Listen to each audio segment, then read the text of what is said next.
جہاں حضرت فاطمہ کا ذکر آپ کرنے لگتے ہیں تو آپ کو ہونٹوں پہ طہارت محسوس ہونے لگتی ہے، اور بیٹی ہو تو جناب فاطمہ فاطمہ الزہرا ہے رضی اللہ تعالیٰ عنہا جیسی ہوں، جن کی حیا، جن کی شرم و حیا، جن کی حیائی کا جو معاملہ ہے، جو حیا کا، جو پاکیزگی کا، طہارت جو ہے وہ بے مثال ہے۔ اور آج امت کی بیٹیاں اگر حضرت فاطمہ کے نقش قدم پر، میں نہیں کہتا 100% چلنا تو یہ ناممکن ہے، کسی حد تک چلنے کی صرف کوشش کر لیں تو دنیا اور آخرت میں آپ کا بیڑا جو ہے وہ پار ہو سکتا ہے۔ اور کیا خاتون ہیں، کیا عظیم الشان ہستی، اور اللہ تعالیٰ نے آپ کو کیا مقام عطا کیا ہے کہ والد آپ کے نبی مہربان صلی اللہ علیہ وسلم ہیں، آپ خاتون جنت ہیں، آپ جن صاحبزادوں کو جنم دیتی ہیں وہ جنت میں نوجوانوں کے سردار ہیں، وہ امام حسین جیسے بیٹے کو کہ جنہوں نے تاریخ وہ رقم کر دی، بہادری، شجاعت، دین کے لیے قربانی کی، جس کا کوئی سوال ہی جو ہے وہ میں کہتا ہوں کہ اس کا کوئی مقابلہ نہیں کر سکتا جو کربلا کے میدان میں ہوا۔ اور یہ امام حسین کی ہی ہمت تھی، یہ حضرت فاطمہ اور مولا علی سے ملی ہوئی تربیت تھی کہ جس نے جناب امام حسین کو وہاں جانے اور اپنا سر کٹوا دینے پہ جو ہے وہ آمادہ کر دیا۔ تو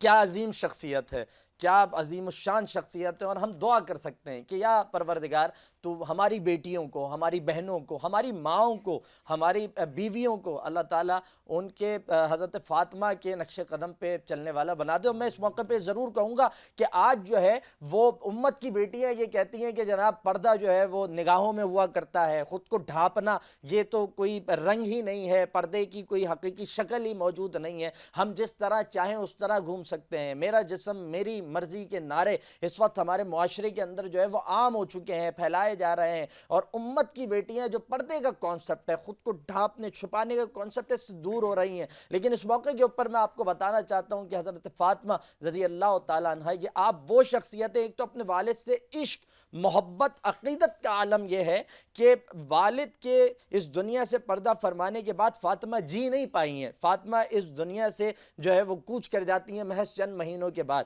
یہ وہ فاطمہ ہیں کہ جن کے گھر پر ایک موقع پر نبی اکرم صلی اللہ علیہ وسلم نے حضرت بلال کو بھیجا کہ کچھ پکاؤ تو لے آؤ، گھر میں کچھ نہ تھا تو اپنی چادر مبارک بلال کے ہاتھوں میں رکھ دی کہ اسے شمون یہودی کی دکان پر لے جائیں اور اسے وہاں جو ہے وہ آپ فروخت کریں، اور اس سے جو پیسے آپ کما لیں وہ اس سے کوئی چیز جو ہے وہ آپ خرید سکتے ہیں، اور اس کے بعد وہ بابا جان کے پاس وہ چیزیں لے جائیں۔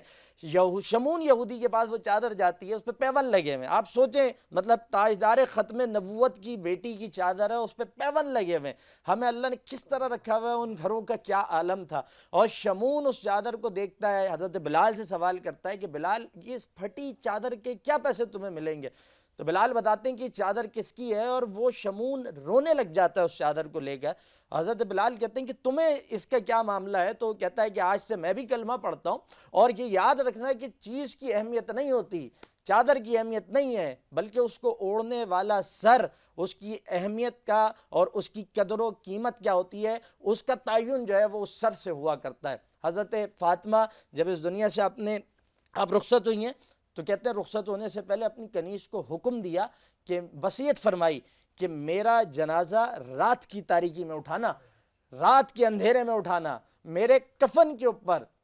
کسی غیر محرم کی نگاہ نہیں پڑنی چاہیے، میرے جنازے کے اوپر لچکدار لکڑیاں ڈال دینا۔ آپ سوچیں شرم و حیا کا مقام کیا ہے، کس درجے کے اوپر جا کر بات ہو رہی ہے۔ اور آج حضرت فاطمہ کا نام لینے والی اس امت کی بیٹیاں کہتی ہیں کہ جی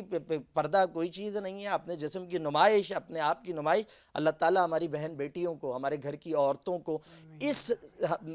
رنگ میں ڈھلنے کی توفیق عطا فرمائے۔ اللہ کی بے شمار رحمتیں جناب حضرت فاطمہ زہرا رضی اللہ تعالیٰ عنہا پر۔